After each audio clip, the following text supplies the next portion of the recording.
God of the weak, Baldr. I saw for Baldur the bleeding god, the son of Odin, his destiny set. Famous and fair in the lofty fields, full grown in strength the mistletoe stood.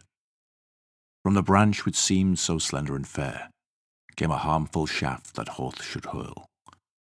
But the brother of Baldur was born ere long, and one night old fought Odin's son.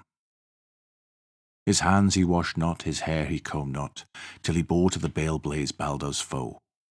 But in Fensalir did Frigg weep sore, for Valhall's need. Would you know yet more? Voluspa, Poetic Edda, Bellow's translation. The second son of Odin is Baldur, and good things are to be said of him. He is best, and all praise him. He is so fair of feature and so bright that light shines from him. A certain herb is so white that it is likened to Baldur's brow. Of all grasses it is whitest, and by it thou mayest judge his fairness, both in hair and in body.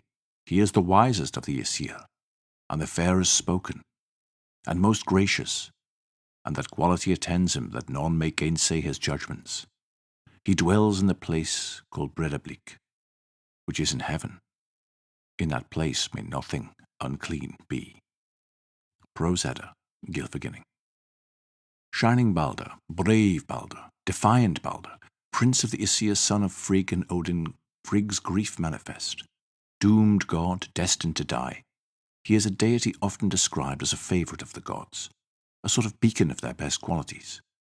Beautiful and fair, Baldur possesses the greatest ship ever built, Hringhorni, and his hall is Breidablik, the far shining.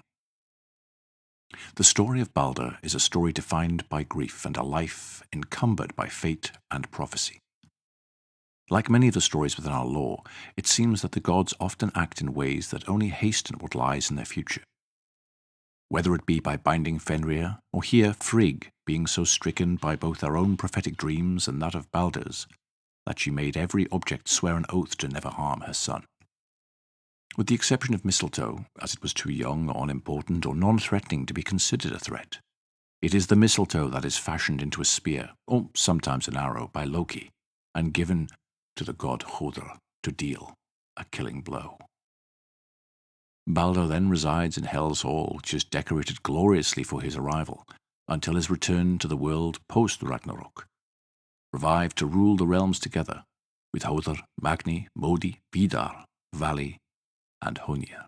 Baldur is a fascinating god in heathen spaces because, if we are to go by the law, he is dead in Helm's realm, a place often associated with sickness and old age. While many believe the gods cannot die, Baldur's position remains an intriguing point of discussion amongst heathens, and punctuates that almost human qualities of the gods we worship and work with. Death for the gods seems like an inconvenience at times, a temporary situation. Which leads to two questions. Do you believe the gods can die? And who is Baldur to you, and what does he represent? Does he have a place in your practice?